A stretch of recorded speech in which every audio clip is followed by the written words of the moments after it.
Andai kata ditemukan kecurangan dari tim Amin, maka itu harus ditindak. Ya, harus. Nah kalau umpamanya ini lucu, ada yang bilang, lo Amin kalau curang diem aja lo. Kan goblok nih.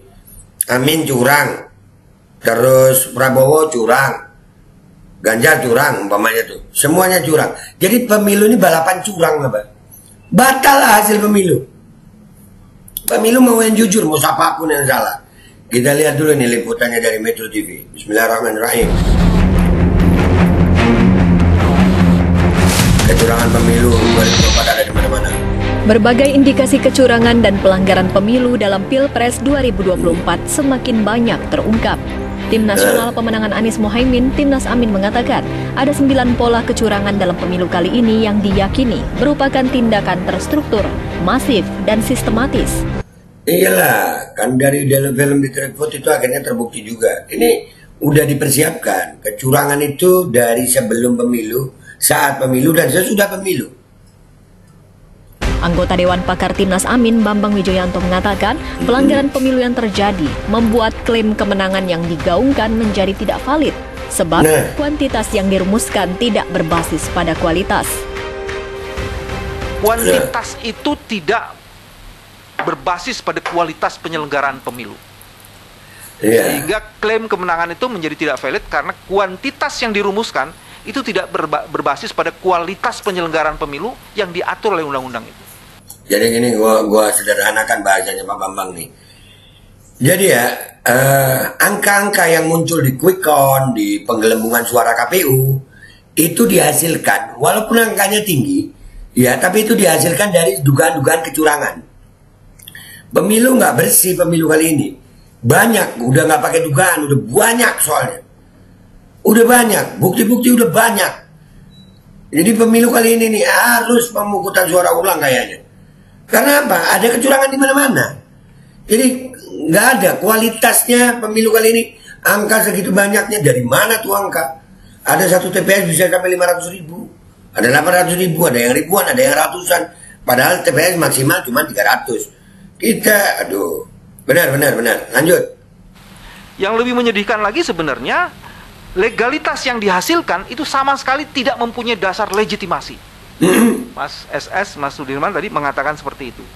Kalau kecurangan terjadi, integritas tidak terjadi, fairness tidak terjadi, bagaimana legitimasi bisa dibangun atas legalitas kuantiti yang tadi dikemukakan? Ya, jadi bahasanya gue sederhanain lagi ya.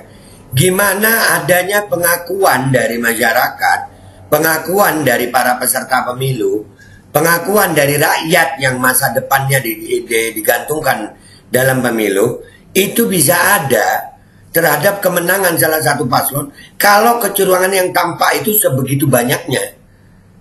Jadi pemilu kali ini susah kita mengakuin. Ada yang bilang legowo matamu legowo.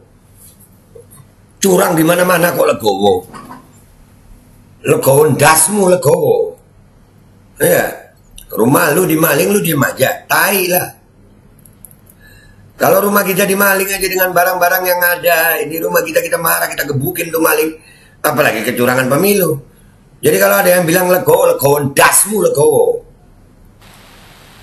Kami hampir sampai pada kesimpulan bahwa masif, sistematik dan terstruktur itu benar-benar terjadi. Dengan kualitas kadar pelanggarannya yang jauh lebih dahsyat ketimbang tahun-tahun sebelumnya. Iyalah, terang-terangan kok. Terang-terangan. Apa mau didiemin? Tai lah. Nggak ada diem sama kecurangan. Iya, kalau ada yang bilang legowo, jawab legowo ndasmu legowo. Legowo matamu legowo, gitu.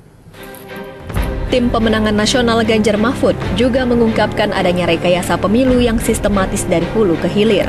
Sekjen PDIP Hasto Kristianto mengatakan ditemukan banyak indikasi kecurangan dan dugaan intervensi pejabat negara untuk memenangkan salah satu paslon. Tentang keterlibatan dari pejabat negara yang menurut Undang-Undang Pemilu itu bertentangan. Dan kemudian dipaparkan seluruh aspek-aspek secara komprehensif dari hulu ke hilir, baik diawali dari rekayasa hukum di MK kemudian di tengahnya itu berbagai bentuk intimidasi, penggunaan aparatur negara, kemudian politik anggaran yang secara nyata itu dipraktekkan untuk mendukung pasangan 02. Berbagai anomali pemilu itu telah menyentuh aspek legitimasi dari pemilu tersebut. Nah, jadi memang ya kecurangan ini yang ngomong Hasto ya dari pihak 03. Walaupun ya ada juga suara 03 yang di Malaysia itu ya ditemukan itu bahwasanya suara 03 dicoblos ke 03 ada itu. Makanya legitimasinya udah nggak kekuatan hukum, kekuatan kepercayaan masyarakat terhadap pemilu kali ini udah nggak ada. Yang percaya cuma buzzer-buzzer aja pendukung 02. Yang kalau ngomong-ngomong dikit-dikit legowo aja, legowo matamu legowo. Babe kok nggak legowo? Yang mana mungkin gue legowo anjing? Nggak ada legowo sama kecurangan, nggak ada. Sementara itu, pakar hukum tata negara Ferry Amsari mengatakan bukan tidak mungkin sistem algoritma KPU juga merupakan bagian dari kecurangan. Namun Ferry menegaskan kecurangan yang terjadi juga harus dilihat di luar hasil karena ada banyak peristiwa yang terjadi sebelum pencoblosan yang mungkin mempengaruhi hasil suara. Betul. Bukan tidak mungkin bagian dari sistem algoritma IT yang ada di KPU bagian dari kecurangan itu. Betul. Karena mestinya KPU sudah rancang dilarang 300 suara masuk, tapi tidak dilakukan. Iya kan? Mestinya iya betul juga Bang Ferry. Kalau memang itu sistem, kan dibayar mahal itu KPU. Anggarannya besar itu. Kalau memang sistemnya tahu bahwasanya setiap TPS itu maksimal 300 orang, nggak bisa dong data lebih dimasukkan. Ini kok dibiarkan bisa? KPU emang ya, jangan sampai deh ada lempar jumroh ke KPU, jangan sampai deh ya. Makanya dari awal kami sudah menyatakan bahwa paket curang ini sudah dari hulu sampai hilir kalau pakai istilah Gibran gitu ya. Jadi hilirisasi curang ya. Lagi dijelaskan satu persatu. Perdebatan kita itu lucu, perdebatan kita di hasil. Padahal kecurangan itu bisa saja di luar hasil yang mempengaruhi angka-angka itu. Bagaimana Bang Ari mau bisa membuktikan angka itu benar kalau kecurangannya terjadi sebelumnya? Ada money politik, ada tekanan dari aparat, keterlibatan penyelenggara, kepala desa, PJ gubernur, dan lain-lain. Pasti angka yang terlihat itu bisa saja normal, tetapi kejahatan pemilunya berlangsung dari awal. Nah, betul. Tim Liputan Metro TV. Oke, jadi memang guys ya, kecurangan ini kita lihat ada di mana-mana. Dan kita nggak mau diem dengan ini. Ya, nggak ada kata legowo sama curang, nggak ada. Legowo itu sama kekalahan, bukan sama kecurangan. Menang kalah dalam sebuah proses kompetisi itu wajar.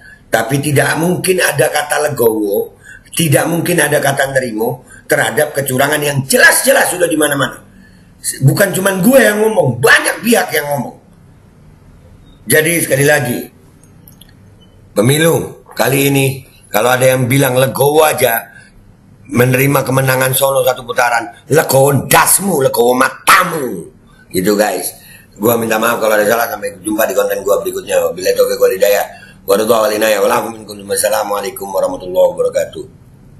Barang di rumah dimaling orang kita marah, kok ini mau legowo matamu.